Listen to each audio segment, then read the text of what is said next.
So big announcement today in the environmental world. So the government is going to ban some certain plastics in Canada, and a lot of people have been worried that they're going to ban things like medical items, and that's not going to happen. Actually, the ban is very minuscule, and it's open for interpretation and for basically abuse, I think. So one thing that they banned are the plastic bags. The UK got around this ban by making the plastic bags thicker. So basically, if you just increase the plastic in your plastic bags, then they're not as filmy and they're not classified as the ones that were banned, and so you can get around it. And also, it's very difficult to enforce. Like, are we just going to hire a bunch of bag police to walk around and enforce this and, like, yell at grandma who's carrying her groceries home? So we did see Kenya actually enforce this pretty strictly, and it actually worked, but their methods of enforcing it were pretty strict. So you could get up to a $40,000 fine if you were caught manufacturing or selling the plastic. But if you're just using the plastic, so if you're just grandma walking home from the grocery store with your plastic bags, you could face a $500 fine in Kenya, or up to a year in jail. So Kenya didn't mess around. So there are some really bad ways that Kenya is enforcing it. However, they did make some gains in reducing plastic pollution. Stomach content in their cattle has went down significantly. Like, the cows are just eating these plastic bags because they're everywhere, and people actually stopped defecating in plastic bags and throwing them on roofs. You can Google this. I'm not making it up. Kenya had a big problem of people pooping in plastic bags and throwing them on roofs, rooftops. But now they don't do that anymore because the plastic bags are banned. And some entrepreneurs have actually opened up their own latrines, and then they sell like toilet paper, and you can use them on the street. And so it's kind of like helped the economy a little bit, I guess, because I think a big worry, especially from the right, is that this is going to kill the economy or hurt things, which brings me to my next point. What a bad time this is to do this to restaurants that have survived COVID, because we know that a lot of them have not survived. And so I think it's really, really sad, and it's rude, actually, of the government to introduce this right now. And if you're not, rolling it out until 2021, why not wait until 2021? Give the restaurants a few months of a break, because, like I said, if they're not out of business, they may have been struggling. Of course, the big ones like McDonald's aren't, because their drive-throughs stayed open.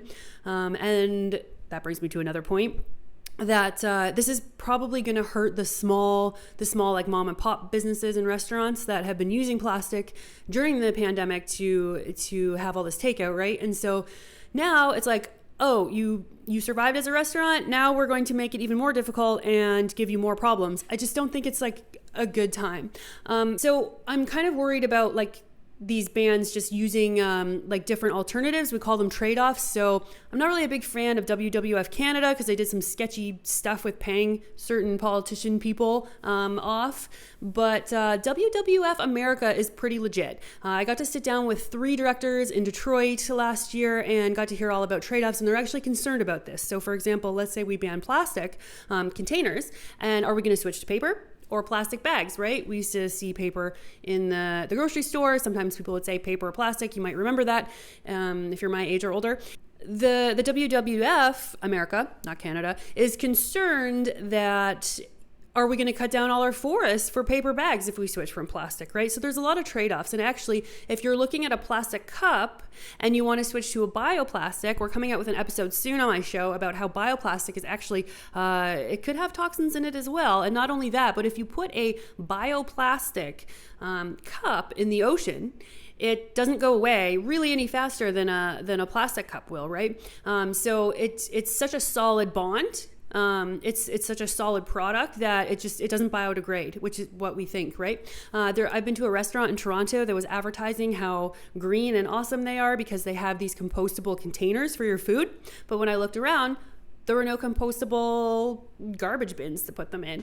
So basically all of that compostable packaging had to go into the garbage, and then actually Toronto probably incinerates their garbage, which actually I think might be the solution to all this. But in the green community, incineration is really vilified for 3 reasons. So one is that it wastes resources. Cans are a good example. So if you have an aluminum can and you just burn it and incinerate it and send it to ash into a landfill, then you're wasting that resource, because aluminum can be recycled at a much lower temperature than it is required to create it virgin, and then you don't have to do the mining for like new aluminum. So recycling aluminum cans is very, very important. However, recycling plastic is usually a mess. A lot of it goes to landfill anyway. A lot of it blows off the trucks and gets into our Canadian waterways and our fields and our soil and that sort of thing. So I'm skeptical of our recycling schemes here in Canada, and also they're expensive for taxpayers as well, and they're a bit of a band-aid, like, oh, it doesn't matter, I can just buy all this plastic crap because it'll be recycled, and that's not usually true. A lot of it goes to landfill once it gets to the facility. Okay, my power went out, so I've got this like flashlight trying to light me up. It's weird. So I just wanted to finish off by saying that this is like a very bad time for the government to be doing this, and they could have waited to announce that only small restaurants will be affected, because it's small restaurants that I think really took the brunt of COVID, while all the bigger, the drive-thrus, they all stayed open. But a lot of little restaurants really had to change and buy more plastic to try and adjust to COVID life. And I think, imagine, if you will, a small mom and pop restaurant, and they're next to a publicly funded hospital, right? So the mom and pop shop won't be able to serve their food in plastic, but their taxpayer funded hospital next door will probably be able to still serve their food in plastic. And rightly so. I'm not saying I will never attack the medical industry or healthcare. I think that plastic and single-use plastic is very necessary there. So don't get me wrong. But I just think that there's a little bit of unfairness here. If, some places can offer plastic packaging while others can't. I think it would have been nice if the government had worked with a big chain such as maybe Boston Pizza or McDonald's and said, look, try and figure out how to get rid of plastic and let us know how it goes. And then if they can do it, then sure, everybody else can do it. But I think the approach they're taking is like, okay, we're not going to let you use this stuff anymore. Figure it out on your own. And so I do have some shows about this, about us trying to find different ways. Really, the solution is to just go into a restaurant and sit down and eat, and then make sure that these people have dishwashers, like the restaurants, which most places do, right? But then you run into the issue of food trucks or like food stands or whatnot. I mean, it's a really big issue. So yeah, I think that we can do without some of these plastic items like coffee stir sticks that are plastic. I don't think we need those. I think that we can use the wooden ones, and maybe that's a tiny blip of a boost for the forest industry, as long as it's, sustainably harvested. But I don't think there's any problem with using wood. And then of course, like, coffee shops can compost those, or they can throw them out if they have to. It would be better if they could be composted. There's lots that we can do to solve the waste. I just really worry that the Liberals are gonna mess it up. And instead of the bans, I've went back and forth over the last 3 years that I've had this show. And sometimes I think that bans are necessary because people won't change their behaviors without them. But then I'm kind of more convinced that if we at least give people the chance to change and spread good information. So, instead of Justin Trudeau hiring a $90,000 storyteller, maybe we could hire, some people that spread the message. This is what I've been doing for 3 years, is trying to show what's possible and what's not possible, and the importance of plastic, and of course, how bad the plastic pollution is in some places, and if there are viable alternatives or not. We really have to be careful that we don't bankrupt people, and that we don't have worse trade-offs. Like I said, if you switch a plastic container to paper, usually paper is coated with PFAS. It is a toxin that gets in your blood. It's been found in the Arctic, like Teflon kind of stuff. It is linked to some pretty bad things. So, if you get rid of a plastic container, are you going to go to a PFAS soaked paper? Because paper isn't waterproof, right? You have to put a PET, polyethylene terephthalate lining on it, or you have to put the PFAS lining on it to make it waterproof. So there are lots of implications to this, and I think that communication is key. So if you are interested at all in zero waste, or if you're interested in plastic pollution or solutions, or even the problems that come along with some of these solutions, I have about 108 episodes, or no, I think I'm at 110 now, just talking to different experts and leaders and people who run not-for-profits and people who clean up beaches. And I also have a lot of entrepreneurs on, because I think that businesses businesses are the backbone of our society. And I think that we can solve these problems with a business-like perspective so that we can make sure that these businesses thrive and that they succeed and that they're not hindered by these policies. And of course, again, if you're going to spend all this money to put these policies in but not enforce them, then people are just going to get around them. Or if they're not sound, like I said, you can pick a thicker bag if you want to get around the thin bag ban. So there's lots of solutions, but in the end, I think that this was really bad timing, and I think it's just a kick in the face to restaurants. The last thing I wanted to say about the black plastic, right? So that was on the list that the government wants to ban black plastic food containers, and this is problematic because it's gonna make the price of the prepared food go up. So the reason that grocery stores often use those black containers, right, is because it's like the cheapest plastic. It's a conglomerate. It's probably already been recycled. So a lot of this black plastic is like end of the line plastic. It's been recycled a few times. It's not really good for anything. It was maybe mixed. So there was maybe like some different colors in there, maybe like some blue and orange from your laundry detergent stuff or whatever. So they got to make it black. And often it's 7, which means it could have probably the most chemicals in it. So it's probably the least, the plastic you least want touching your food is the black plastic food containers. So personally, I don't want to eat out of those. I definitely would not want to give it to my kid, especially if it's been heated in the plastic, because there are toxins in plastic. And if you're going to heat it, those toxins can migrate from the plastics because it destabilizes the bonds and it can get into your food. So things like hot beverages, if you heat up, those black plastic containers, like those microwave dinners and stuff, like those are probably really not good for you, and you should definitely stay away from them.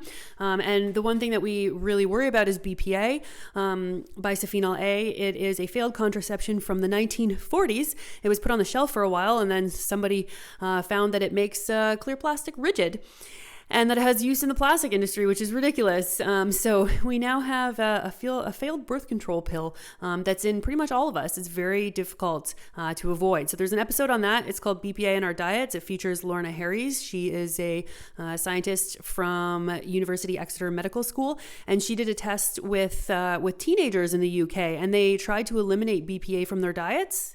So they tried to avoid, plastic, but they couldn't.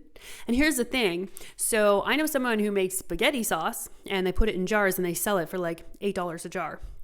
However, so years ago, before I knew better, I would think, if I spend, 4 times the amount on this sauce, then I will make sure that I don't get BPA in it. But really, the tomatoes they use came from a can from California, so the BPA is probably being pulled a lot from the inside of the lining of the can into the tomatoes, because tomatoes are acidic and they tend to cause more leaching. So stuff like that, even if you buy them in a jar, could have been processed in plastic and have BPA. Why is BPA such a worry? Well, it's been known to feminize male fish. So male fish can actually grow female parts, and these are fish that are not supposed to. They are not hermaphroditic fish at all. They are just typical male fish, and they will literally turn into female fish if you dose them with high doses of BPA. So what implications does that have for humans? I think that they are very, very bad. And so I try to keep my son away from all BPA as much as I can. I think it's nearly impossible, but I try to do my best. So to end this all, is plastic toxic? Plastic isn't toxic, but there are toxins in plastic, and I think that should be a concern for a lot of us, especially if you have young boys. I have no idea what it would be doing to girls. I really don't. But for boys, the fish studies are not very good. So I would just suggest, if you can, just to avoid eating food out of plastic when you can. Like I said, it's kind of impossible. But yeah, to round it off, I don't think plastic is toxic. It's just that there are toxins in the plastic that I think could be banned separately, that are already listed as toxins, so that we have a little bit more regulation of things not touching our food. Otherwise, we're just going to have to do a lot of public communication campaigns, which I've been trying to do for the last 3 years, to try and warn people about this, that we are getting some estrogen mimicking things in our bodies quite a bit. And I think it has some bad implications. And then, this is a really kind of small step, and it's so small indeed. And I think it will make such a small impact, although the plastic bag ban is pretty good, I think. I think it was just ill-timed, and they probably should have waited just so that they weren't so rude to the restaurants who have been suffering a lot during COVID. So yeah, that's my thoughts on the plastic ban so far. And if you want to check out my show, you can go to zerowastecountdown.com so you can check out any of those episodes on there. Thank you.